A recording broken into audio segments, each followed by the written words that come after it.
পঞ্চম শ্রেণীর প্রিয় শিক্ষার্থী এসআলদার স্যার ইউটিউব চ্যানেল থেকে তোমাদের সবাইকে স্বাগতম। আজকে তোমাদের জন্য আরও একটি নতুন ভিডিও নিয়ে এসেছি। গণিত মডেল প্রশ্ন সেট 10 প্রথম পর্যায়ক্রমিক মূল্যায়ন 2026 20 মার্কের একটি স্কুলের প্রশ্ন আমি দেখাবো তোমাদের এই ভিডিওতে সম্পূর্ণ সমাধান সহ। আর এই প্রশ্নগুলি আসলে রায় ও মার্টিন প্রশ্ন বিচিত্রা থেকে নেওয়া। তাই তোমরা যারা এখন আমার চ্যানেলটিকে সাবস্ক্রাইব করোনি তারা এখনই চ্যানেলটিকে সাবস্ক্রাইব করে বেল আইকনটি প্রেস করে দাও এরকম আরও অনেক ভিডিও পাওয়ার জন্য এবং নিজেকে প্রস্তুতির আরও সুদৃঢ় করার জন্য। তাই তোমরা আমরা দেখতে পাচ্ছ এটা রায় ও মার্টিন প্রশ্নের 10 নম্বর সেট। কন্তাই মডেল ইনস্টিটিউশন আবার New Barrackpore colony girls high school, অর্থাৎ এই দুটি স্কুলে এই প্রশ্নটি এসেছে। আমরা দেখি যদি 1 নম্বরে টোটাল 8টি প্রশ্ন আছে, সেখান থেকে 6টি প্রশ্ন আনসার করতে হবে 6 মার্ক। 2 নম্বরে হচ্ছে তোমার 4টি 4 দুগুণ 8 মার্ক এবং 3 নম্বরে হচ্ছে যে কোনো দুটি, এখানে 3টির মধ্যে 2টি 6 মার্ক। আমরা একটু বড় করে দেখাচ্ছি এই প্রশ্নগুলি। 1 নম্বর প্রশ্ন সমাধান দেখাবো। লসাগু ও গসাগু যদি ক নম্বর বলি সমান সংখ্যাগুলির গুণফল, এই নিয়মটি প্রযোজ্য হয় 1টি 2টি নাকি 3টি নাকি 4টি সংখ্যার ক্ষেত্রে? আমরা দেখি উত্তরটা শুধুমাত্র 2টি সংখ্যার ক্ষেত্রে প্রযোজ্য, কারণ লসাগু ইন্টু গসাগু প্রথম সংখ্যা ইন্টু দ্বিতীয় সংখ্যা, তাহলে 2টি সংখ্যা, উত্তর হবে 2টি। তাহলে আমরা এই 2টিতে একটা টিক মারব, অর্থাৎ নম্বরে ঠিক আছে। এরপরে কয়েকটি সংখ্যার সাধারণ গুণিতক হলো ওই সংখ্যাগুলোর ড্যাশের গুণিতক।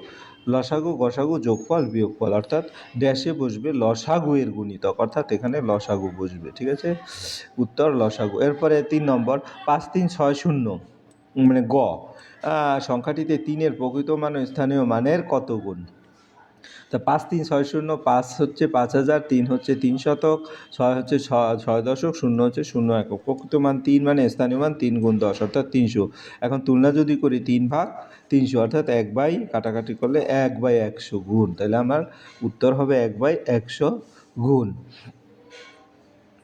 তোমার নম্বরের উত্তর, অর্থাৎ আমরা নম্বর দেখব। এরপরে স্বাভাবিক সংখ্যার ক্ষেত্রে সঠিক বিবৃতি হলো, তাহলে আমরা যদি ঘ নম্বর দেখি, স্বাভাবিক সংখ্যার ক্ষেত্রে যেমন ভাজ্য বিবৃতি, সঠিক বিবৃতি ভাজ্য থেকে ভাগফল বড়, এটা ভুল। ভাজ্য থেকে ভাজক বড়, এটাও ভুল। ভাজ্য সমান ভাগফল, এটাও ভুল। কোনোটি নয়, উত্তর হবে কোনোটি নয়। হ্যাঁ, ভাজ্য যে সবসময় ভাগফল হবে এমন তো কোনো কথা নাই, কাজে কোনোটি নয় হবে উত্তর। আমরা চলে যাব পরের প্রশ্ন। পরের প্রশ্ন কি বলেছে?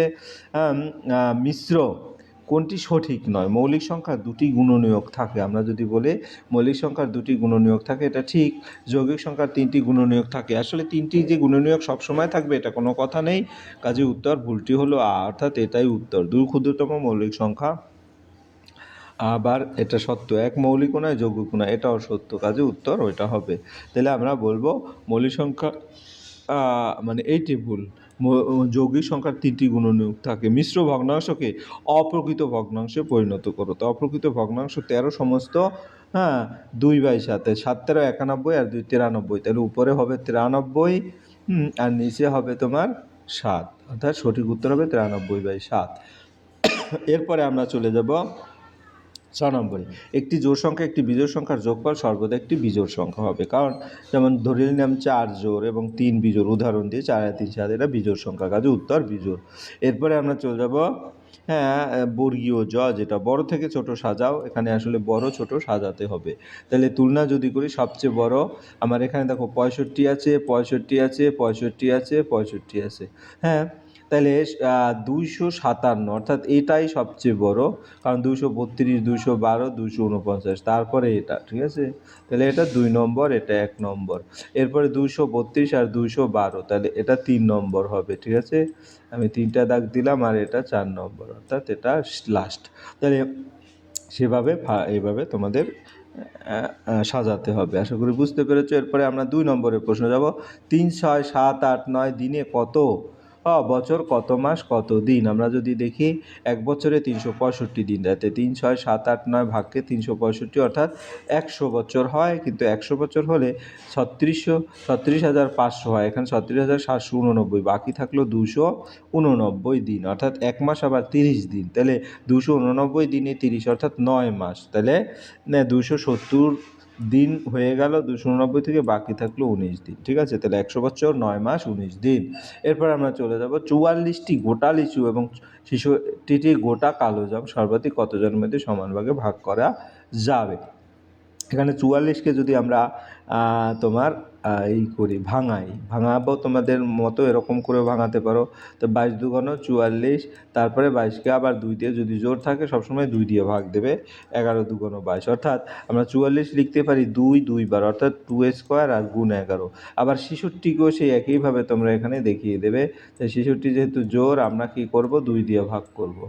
33 দুগুণ 3 দুগুণ 6, 3 দুগুণ 6, আবার এটা 3 দিয়ে ভাগ করবো, 3 11 33, তাহলে 66 হবে 2 গুণ 3 গুণ 11, তাহলে দুটোর ক্ষেত্রেই কিন্তু 11 আছে। হ্যাঁ, আমাদের বের করতে হবে গসাগু, তাহলে যেটা কমন সেটা, এই 2 একটা, এর মধ্যে একটা 2 নেব, ঠিক আছে। তাহলে 2 গুণ 11, অর্থাৎ সাধারণ গুণনীয়ক হবে 22 জন।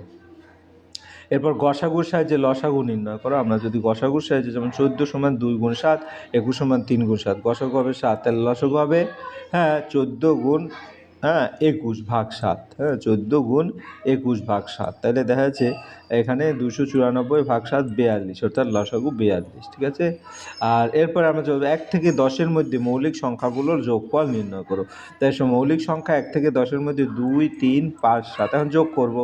তো 3 2 5, 5 আর 5 10 আসে 17, উত্তর 17। এরপরের প্রশ্ন, 3 নম্বরের প্রশ্ন, দেবব্রত বাবু তার 6 মাসের আয় দিয়ে 7 মাসের খরচ চালান, তার মাসিক খরচ 12,270 টাকা হলে মাসিক আয় ও সঞ্চয় কত? তাহলে আমি মাসিক খরচ 12,270, 7 মাসের খরচ 12,270 গুণ 7, 85,890, 6 মাসের আয় 85,890, মাসিক আয় হবে 85,890 ভাগ 6, অর্থাৎ 14,315 টাকা। মাসিক সঞ্চয় হবে 14,315 বিয়োগ 12,270, 20,045 টাকা। উত্তর মাসিক আয় 14,315 এবং মাসিক সঞ্চয় 20,045 টাকা। এরপর খ নম্বরের প্রশ্ন, 75 লিটার কেরোসিন তেল এবং 25 লিটার পেট্রোল সমান মাপের টিনে এমনভাবে ভর্তি করে রাখতে হবে যাতে 2 প্রকার তেল মিশে না যায়। কমপক্ষে কতগুলো টিন তা করা যাবে? প্রতি টিনে কত লিটার তেল খরচ হবে? তো গসাগু হচ্ছে 75 এবং 25-এর 25 গসাগু, এটা তোমরা ভালো করে 75 সমান লিখে নেবে 3 গুণ 25, ঠিক আছে, বা 3 গুণ 5 গুণ 5, ঠিক আছে।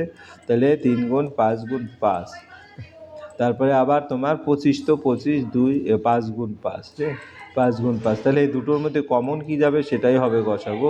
তাহলে এখানে একটা 5, দুটো 5 কমন, কাজে 25 হবে গসাগু। কেরোসিন 75কে 25 দিয়ে ভাগ করলে 3 টিন হয়, এবং পেট্রোল 25কে 25 দিয়ে 1 টিন, তাহলে মোট টিন 3 আর 4, অর্থাৎ মোট 4টি টিন, প্রতি টিনে 25 লিটার ধরবে।